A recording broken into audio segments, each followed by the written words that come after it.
Pode começar. Então, nessa ação penal 573-26, depoimento do senhor Nestor Cunati Cerveró. Isso, senhor Nestor? Senhor Nestor, o senhor está sendo acusado de um crime pelo Ministério Público Federal.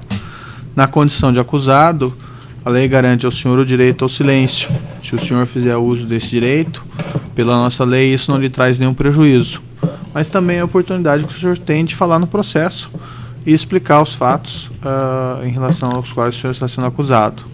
O senhor prefere ficar em silêncio ou o senhor prefere falar? Não, eu prefiro falar. Aí tá, como é que está o som? Não, ele não aumenta o som, ele só grava. Ah, só grava. Só grava. Tá. Senhor Nestor, o senhor pode me esclarecer primeiro a sua carreira na Petrobras? Bom, eu ia completar, eu entrei em 74, saí em março agora do ano passado, quando houve aquele episódio ficou famoso o negócio de Pasadena, que até hoje rende esse negócio. Finalmente está se chegando à realidade, né? Está se chegando à conclusão que Pasadena nunca deu prejuízo, pelo contrário. Pasadena é a única refinaria da Petrobras que dá lucro. Isso é um fato que pouca gente, mas a mídia não divulga, né? E a responsabilidade pela compra de Pasadena. Eu estou só me permitindo, se eu for. Mas nós chegamos lá. Eu pergunto para o senhor de Pasadena depois. E não, Pasadena ainda o senhor depois pode ter. Não, é que Pasadena, desculpe, doutor Moro. É que eu passei um ano sendo acusado. Certo. Eu fui 5 vezes na CPMI. Não, o senhor pode falar. Esse é o momento que o senhor tem exatamente de falar, né? Bom, então. Quando eu saí por conta disso, eu fui afastado pelo conselho eu era diretor financeiro da BR Distribuidora, fiquei 6 anos lá e fiquei 5 anos como diretor internacional. O senhor era funcionário de carreira? Eu entrei em 70, justamente o que eu estou dizendo, eu completei quase 40 anos de Petrobras. Qual que era o cargo que o senhor ocupava antes de ser diretor internacional? Eu era gerente executivo de energia. E o senhor assumiu esse posto de diretor internacional foi quando? Em janeiro de 2003. E o senhor permaneceu até quando nesse posto? Até março, da diretor internacional até março de 2008. Qual que são as atribuições do diretor da área internacional? Bom, as atribuições, a diretoria da Petrobras é uma diretoria colegiada, né? Você já deve ter ouvido isso. Mas isso desde a época do Felipe Rastul, né, porque antigamente os diretores tinham funções misturadas, ou seja, o diretor podia ser diretor de refino e diretor de serviços. Existia. O diretor era diretor individual, ou seja, não havia a figura do diretor internacional, o diretor de serviços, havia a figura do diretor. Certo. Tanto que no gabinete não constava o nome da função, constava o nome do diretor. Isso, na época do Felipe, em 2000, foi mudado, uma grande revisão que houve na Petrobras, e passou a se criar atividades, ou seja, cada diretor se dividiu em 6 diretorias, já existiam as 6 diretorias, e cada uma delas teve uma atribuição, então. Então, eu era diretor internacional, tinha o diretor de exploração e produção, o diretor de gás e energia, o financeiro, o de serviços e agora faltou, e o de abastecimento, né? Além do presidente. Agora são 7, mas na época que eu fiquei lá eram 6 diretores. E a função do diretor internacional era cuidar de todas as atividades internacionais da Petrobras. Eu não trabalhava no Brasil. Quer dizer, eu não trabalhava no Brasil em termos de trabalho. Fisicamente, meu gabinete era na Petrobras, mas e a minha equipe também, né? Mas todo o meu trabalho, todas as minhas atividades, todas as atividades da área internacional eram voltadas para o exterior. E quando eu entrei na Petrobras, como diretor, eu fui o segundo diretor internacional da Petrobras. O primeiro foi o Jorge Camargo, ficou pouco tempo. Certo. A diretoria internacional deriva-se da Braspetro, que foi o braço criado pela Petrobras na década de 70, depois da crise de petróleo, para poder explorar petróleo no exterior, para poder suprir as necessidades de petróleo no Brasil. Tanto que na minha diretoria, o orçamento que havia da diretoria, 85% era dedicado à exploração e produção no exterior. Essa compra, então, que o senhor mencionou ali, só falando de passagem aqui, da refinaria de Pasadena, passou pelo seu setor, então? Claro. Por conta dessa atribuição? embora não fosse, mas aí já é dentro do planejamento estratégico que foi criado em 2009. Sim. Mas foi pelo seu setor que isso foi tratado, por conta da sua atribuição como quem conduziu quem conduziu, e na realidade a condução foi feita por um grupo grande, que envolveu a área financeira, mas a principal atividade da área internacional era a exploração de petróleo no exterior, buscar para poder suprir. Nós não tínhamos ainda, quando foi criado, Campos já vinha produzindo, mas o pré-sal foi a grande novidade que aconteceu na história do país. Aqueles navios sondas que são objeto da outra ação penal passaram também pelo seu setor? Passaram porque eram destinados a atividades, quer dizer, de exploração de petróleo em campos que nós tínhamos, que agora foram vendidos recentemente nessa política nova de capitalização da companhia para poder explorar o pré-sal. O pré-sal mudou a história da Petrobras e vai mudar a história do Brasil também. Está mudando a história do Brasil. Mas voltando então, eu era responsável então por todas as atividades, e quando eu entrei, isso é um orgulho que eu tenho, a Petrobras atuava em 6 países. Quando eu saí, atuava em 29 países. Eu levei a Petrobras para Japão, para Índia, para China, para 2 países da África, aumentei nossa participação em Angola e fiz questão de que a Petrobras tivesse presença em todos os países da América Latina. Então, a Petrobras tem bandeira e tem atividade em todos os países da América Latina, sendo que na Argentina é a segunda companhia da Argentina. Embora eu tenha entendido o que o senhor disse, só para é importante que o senhor esclareça diretamente, aqueles navios sonda foram da sua atribuição porque a exploração era campo no exterior, é isso? Não é que foram da minha atribuição, né? Porque, como até ouviu o testemunho do Gabriel, navio sonda é um equipamento que a Petrobras compra ninguém compra navio sonda, é um erro. Aluga-se navio sonda, certo. Porque não vale a pena. Não sei se você sabe a diferença entre um FPSO e um navio sonda. Não. Bom, FPSO... Mas não tem necessidade. Mas eu gostaria de explicar-lhe por que essa diferença. Porque FPSO é um navio que é colocado para a produção. Uma vez feita, a etapa inicial é feita pelo navio sonda, que é um equipamento extremamente complexo e caríssimo, muito caro. O FPSO, que é o Floating Production Shipping Oil, né, que é a produção em inglês, nada mais é que um navio antigo, um petroleiro antigo, que ele é raspado, como se pegasse o casco dele, tira tudo, ele vira um tanque de petróleo de armazenamento e é acoplado a um turret. Turret é uma torre de produção. Essa turret só é colocada depois que o navio sonda conclui o trabalho de prospecção do campo, ou seja, uma vez confirmado, delimitado o valor do campo, aí entra o FPSO. Por que isso? E aí compra-se o FPSO, porque o FPSO vai ficar 20 a 25 anos trabalhando no mesmo lugar. Aqueles casos eram de aluguel, então? Todo mundo, não é só a Petrobras, todo mundo não compra navio sonda, aluga. Por quê? Porque o navio sonda, ele trabalha durante o tempo necessário para a exploração daquele campo. Certo. Então não faz sentido você comprar um equipamento altamente complexo, que é muito mais, porque tem o navio um navio sonda, e esse que nós compramos foram pioneiros no mundo internacional, na atividade internacional.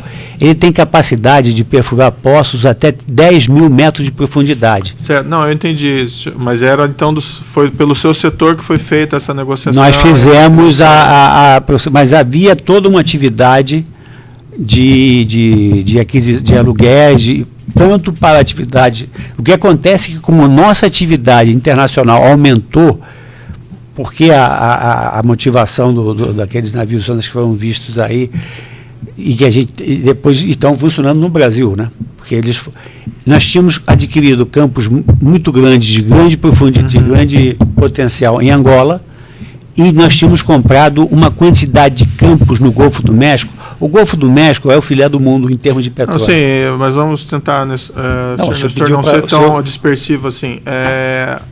Aqueles navios passaram pelo seu setor? A negociação e a contratação. Não, passaram era a atribuição da sua diretoria. A etapa inicial de negociação, sim, mas a aprovação final foi feita pela diretoria. Tá certo. Aliás, desculpe, como também os navios sondas que iam trabalhar no Brasil passavam também eu também era responsável. O senhor Paulo Costa, que foi ouvido no processo, ele mencionou que ele assumiu a diretoria de abastecimento por uma indicação política do Partido Progressista. Afirmou também que o senhor Renato Duque seria uma indicação política do Partido dos Trabalhadores e mencionou que o senhor seria uma indicação política do PMDB. Não, eu não sou indicação política do PMDB. O senhor pode me esclarecer como é que o senhor assumiu esse cargo de diretor? Eu assumi o cargo de diretor atendendo um convite do presidente Lula e da ministra Dilma de Minas e Energia. Porque, pelo meu conhecimento, quando eu assumi a diretoria, eu já tinha 28 anos de companhia. Teve alguma influência política do partido do PMDB na sua colocação na diretoria? Nenhuma. O senhor não teve nenhum padrinho político nesse sentido? No PMDB, não. E de algum outro, então? Não, havia uma ligação, porque eu trabalhei durante algum tempo quer dizer, eu tinha uma atividade já dentro da Petrobras mais próxima ao Partido dos Trabalhadores, mas não, o que pesou foi o meu conhecimento, isso aí é uma questão que eu faço questão, doutor Moro, tanto que a minha indicação, ela foi uma indicação já no final, ou seja, porque a minha indicação original na diretoria que foi composta em 2003, eu ia ser diretor de gás e energia, que foi minha área durante muitos anos. Quem desenvolveu? O senhor perguntou a minha atividade, deixa eu voltar um pouquinho então. Se o senhor falou que eu tinha direito a contar a minha história. Não, o senhor pode falar, só que veja, tem outras ações penais também que, eventualmente, alguns assuntos são mais apropriados para outras ações penais. Não, eu estou dizendo o seguinte, eu comecei na Petrobras fiz em 74 e em 75. Eu comecei minha carreira, a maior parte da minha carreira na Petrobras foi na área de refino, na área antigo DEPIN, Departamento Industrial. Né? E depois eu me especializei na área de energia. Então, quem criou, e isso é um orgulho que eu tenho dentro da Petrobras, quem criou esse programa termoelétrico de cogeração, que são as térmicas mais eficientes do Brasil, que são as térmicas acopladas à refinaria, fui eu. Tá certo? Então, se hoje nós temos 5 ou 6 mil megawatts que estão garantindo não faltar energia no país, uma grande parcela disso deve ser o meu trabalho feito na área de gás e energia. O senhor Paulo Costa e também outras pessoas que depuseram em juízo afirmaram que nos contratos da área de abastecimento tinha um percentual de propina que era direcionada à diretoria de abastecimento e à diretoria de serviços. Havia algo dessa espécie na diretoria internacional? Não, aí tem que fazer um esclarecimento, eu acho que é importante até historicamente. Né? Primeiro que não havia, né? Segundo, a diversidade de países que a gente trabalhava era muito grande. A gente trabalhava eu até falava bom dia, boa tarde, boa noite nas saudações, porque a gente trabalhava, o sol não se punha na área internacional da Petrobras. Nós trabalhávamos na América, na Ásia e na África. E estávamos entrando na Oceania quando eu saí. Então, não havia, e eu não tinha relacionamento com empresas nacionais. Isso é importante destacar. E eu saí da diretoria internacional em 2008. E pelo que eu tenho acompanhado nos processos que o senhor está conduzindo, dessa questão do Lava Jato, todos esses compromissos, eles acontecem fortemente depois de 2008. Só para fazer esse registro histórico. De qualquer forma, não havia essa tabela, aliás, isso, por me permitir dizer que não havia na Petrobras, mas como o senhor não me perguntou isso, eu posso responder pela minha área. Tá? Isso não existia nenhum tipo de tabelamento, mesmo porque eu não mesmo que houvesse, não teria sentido, porque aí teria que fazer um tabelamento internacional, quer dizer, para a África seria um, para a Argentina seria outro, para o Golfo do México seria outro, então não existia esse tabelamento. O senhor pode me esclarecer o seu relacionamento com o senhor Fernando Soares, se o senhor tem algum ou não? Sim, o Fernando Soares, eu conheci o Fernando Soares na época que nós estávamos desenvolvendo todas as plantas de geração térmica, que a Petrobras, não sei se o senhor lembra, na época do Fernando Henrique, o Fernando Henrique foi derrotado na eleição porque faltou energia no país, né? Isso é histórico. Nós vivemos um racionamento de 6 meses e criou-se um grupo de energia, do qual a Petrobras aproveitou-se que nós já tínhamos um caminho andado muito grande com as plantas de cogeração. Não sei se você sabe o que é cogeração, mas não tem interesse. São plantas mais eficientes. Então, houve um interesse muito grande das construtoras, né, de equipamentos e de empresas, mais do que equipamentos são poucos as companhias que fabricam equipamentos para geração termoelétrica.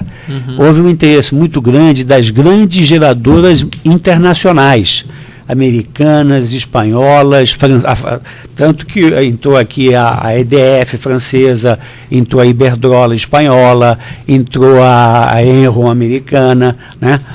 E o Fernando Soares, ele veio representando, ele veio junto com uma delegação de uma empresa espanhola, na época acho que ela chamava Soluciona, uma empresa de menor porte, não do tamanho da Iberdrola ou da Endesa, que são as grandes companhias espanholas, mas ele veio com esse pessoal interessado em desenvolver, porque nós construímos essas termoelétricas inicialmente em parceria, porque a Petrobras não tinha dinheiro para isso tudo. Depois é que, como o governo, premido pela crise, criou o tal do PPT, Programa de Prioritário de Termoelétricas, em 2002, criado pelo presidente Fernando Henrique. Mas ele logrou algum contrato? Não, é isso que eu estou dizendo. Ele veio trazendo esse pessoal espanhol, mas que não fechou nenhum acordo. A partir daí eu conheci o Fernando, então eu não me lembro, não sei precisar se foi no final de 99, 2000, mas foi no meio dessa crise, que o Fernando representava essa empresa que não fez negócio com a Petrobras. Daí em diante, o Fernando passou a frequentar e eu tornei-me amigo do Fernando. O senhor tem relacionamento comercial com ele? Relacionamento financeiro? Não, comercial não. Prestou dinheiro para ele? Recebeu dinheiro emprestado dele? Não. Alguma oportunidade? Não. No período que o senhor estava como diretor internacional, ele teve alguma relação contratual com empresas que a Petrobras acabou contratando por intermédio, vamos dizer, da sua diretoria? Não, minto. Para falar a verdade, uma empresa subsidiária dessa que ele representava, mas é uma empresa de engenharia, as empresas desse tamanho têm as diversas áreas. Então nós contratamos uma série de empresas na época, inclusive contratamos a USP, que foi quem deu todo o respaldo, o pessoal técnico da USP, lá do Hildo, contratamos empresas daqui do Brasil e a Espanha tinha uma experiência muito maior, né? Então uma das empresas do grupo, que eu não me lembro o nome exatamente, foi contratada para prestar um serviço de consultoria, mas muito pequeno, coisa de R$1 milhão. Mas assim. Em que âmbito? Consultoria para a Petrobras diretamente? Consultoria para a Petrobras, sim. E qual que foi o papel dele específico? O papel exatamente de consultoria nessa área de desenvolvimento de geração termoelétrica. Mas ele era o consultor? Não. É o que eu acabei de dizer. Você me perguntou se eu tinha alguma relação comercial.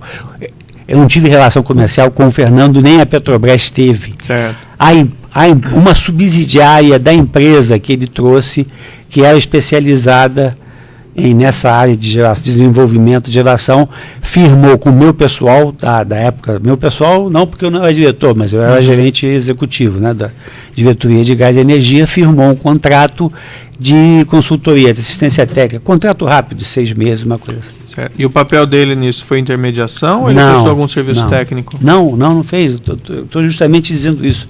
Não houve nenhum envolvimento técnico do Fernando nisso. E o que ele fez então exatamente? Não, ele tinha trazido... Essas pessoas... Não, vamos lá. Lembra que eu falei que uma série de empresas de grande porte vieram. Né? Certo. E aí foi quando eu conheci o Fernando.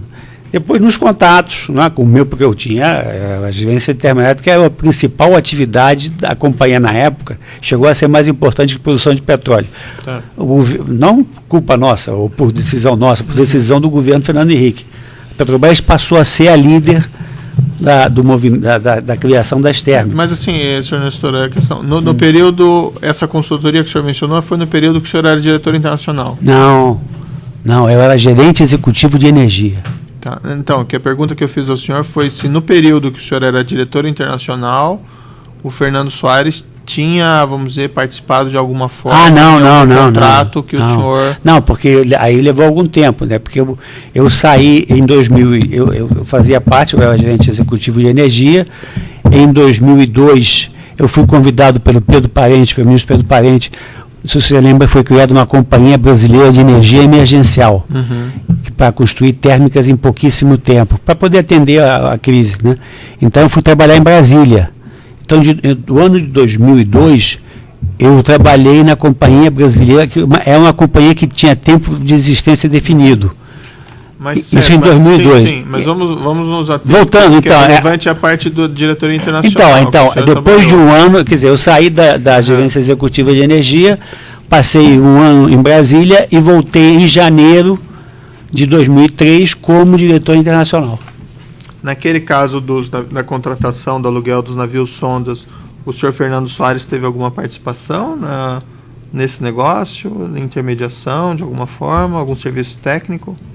O Fernando Soares, ele indicou mas nós estamos falando hoje sobre sondas ou sobre... Não, é que as geral? coisas estão mais ou menos... Então, não estão interligadas. Mas se o senhor quiser, não preferir, não... Não, eu vim aqui, eu posso falar, estou perguntando porque... Tem horas que o senhor me corta, depois o senhor expande para outra... É que o senhor, vamos nos até a diretoria internacional. O senhor estava contando lá do período que o senhor trabalhou na outra empresa, claro, tem toda uma relevância para o senhor e não desmereço de nenhuma forma isso, mas vamos mais para essa questão da acusação mesmo, certo? Sim, mas essa acusação hoje não é das sondas. Bom, tudo bem, não tem importância, não vamos entrar, eu prefiro manter o... Se o senhor preferir não oportunamente, isso não tem nenhuma censura da minha parte. Não, doutor, o caso das sondas, o Fernando Soares, ele indicou porque não havia um interesse, nós tínhamos um interesse muito grande, como eu falei, nós que eu digo Petrobras, não era internacional, de adquirir, contratar, alugar sondas para poder trabalhar nos campos. Mas o que ele fez exatamente, então? Não, ele fez aproximação do Júlio Camargo, que que o Júlio Camargo, na realidade, eles atuavam nessa área, o Júlio Camargo atuava de forma semelhante, porque a empresa que realmente trouxe a Samsung era sócia que é a Mitsui, né? Mitsui. Que nós fizemos a sociedade justamente para fazer isso. Mas o Fernando Soares era representante da Mitsui ou da Samsung? Não. Ele era um lobista, coisa assim? Ele era essa figura que é chamada de lobista. E o Júlio Camargo também? Também. Serviço técnico? Também nessa área de sondas. O Júlio tem uma empresa, eu conheci o Júlio Camargo. E eles prestaram algum serviço técnico nessa contratação? O Júlio Camargo e o... isso. Ou era o trabalho de intermediação mesmo? Não, foi trabalho de intermediação. O serviço técnico foi prestado nós fizemos... Como é que foi? Aí já vou entrar no assunto. Nós fizemos uma reunião, né? Nós tínhamos interesse. Havia pouquíssimas sondas da disputa mundial, porque a década de 2000, justamente quando a gente compra a refinaria, foi a década de ouro do petróleo, né? Das empresas de petróleo, né? Então havia uma busca internacional muito grande por sondas, né? Porque que acontece? Como ninguém compra sonda, as sondas estavam disponíveis para aluguel no mercado. Então se tinha poucos fabricantes, né? A Samsung é a maior deles, ou dos principais deles. E essas sondas estavam alugadas ou para BP, ou para Total, ou para Exxon, né? Então, isso acontece muito no negócio de sonda. Você contrata por 5 anos, termina o serviço em 3, e aí os outros 2 você negocia contra a companhia. Ou seja, ou ao contrário. Né? Sobrar, tem uma sonda disponível que a Shell terminou o trabalho antes do tempo na Nigéria. Então, você vai lá e contrata. Claro, não é um contrato porque é uma atividade como uma sonda que perfura, já que falamos em sonda, agora eu vou permitir explicar como é que funciona uma sonda. Tá? Uma sonda. Mas veja, isso realmente não tem necessidade. Mas o senhor está selecionando o que eu posso falar ou o que eu não posso falar. Não, o senhor pode falar, mas enfim, eu não questiono a aquisição da sonda. Não, mas é pela diferença que tem entre um navio para produção e uma sonda. Uma sonda, ela trabalha por tempo determinado e tem que cumprir um programa de produção. Certo. Uma sonda um drill equipment desse, ele carrega além da sonda, tem mais isso. Você contrata a sonda e contrata uma equipe especializada. Tanto que na Petrobras chegou o Estrela teve a ideia, depois acabou não saindo, de criar uma equipe especializada da Petrobras em operação de sondas, dada a nossa atividade, porque sonda é um negócio que ele leva centenas de tubos. Só para dar uma ideia, essas sondas que nós adquirimos, não, que nós alugamos, tanto a primeira como a Petrobras 10.000, que foi essa da Mitsui, fizemos associação com a Mitsui, a segunda, que ia ser uma associação com a Shain, acabou sendo com a japonesa da Mitsubishi, 50-50, para atuar no mercado internacional sem ter que fazer concorrência, também tem isso, né? E poder acelerar e garantias. Porque o fabricante, no caso a Samsung, a Hyundai, que são os grandes fabricantes mundiais, eles não vendem para qualquer... Primeiro que o preço é muito alto. Certo. E aí o que o pessoal faz é isso, cria-se a empresa e aluga a sonda. Porque essa sonda, ela leva centenas de tubos, ela tem que se localizar, tem que perfurar, tem que consolidar a tubulação em profundidades de água de 7.000 metros, de 2 a 3 mil metros, e perfuram até 7.000 metros no fundo do mar. Entendi. Por isso que é 10.000. Os 3.000 de água, mais 7.000 de terra. Senhor Nestor, outros contratos, no período que o senhor foi diretor internacional, sim, teve outros contratos nessa área que o senhor Fernando Soares também fez esse serviço de intermediação? Não. No caso da aquisição da refinaria de Pasadena, ele participou? Nenhum. Não fez nenhuma intermediação? Não. Não participou desse negócio em qualquer aspecto? Não.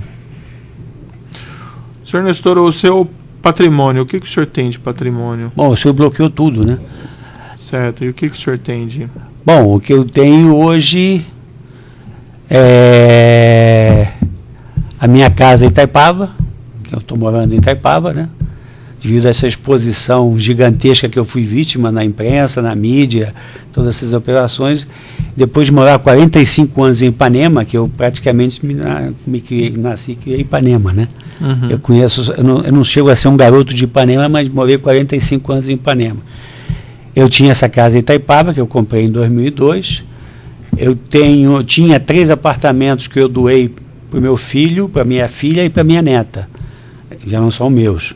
Então, meu hoje tem a casa de Itaipava, um apartamento na Visconde de Pirajá, apartamento lá no final, você não conhece o Rio, não mais ou menos. Bom, então no final da Visconde de Pirajá, um apartamento pequeno, certo.